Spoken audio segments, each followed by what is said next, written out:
Sziasztok, én Duda Gaming vagyok, és itt van velem Hobor. Opa! Igen. Akkor most bemutatnánk a Multiverse Core-t, ami igazából nagyon rövid videó lesz.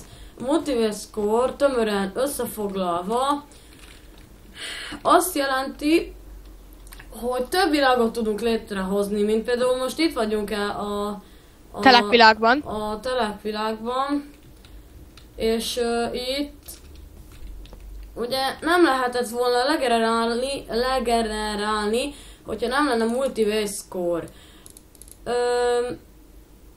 A leírásban meg lesznek adva ezek letöltései. Link. Szóval, Leírásban. Igen, szóval akkor ennek a videónak ennyi is lenne, ennyit szerettünk volna bemutatni. Sziasztok! Mondani. Sziasztok!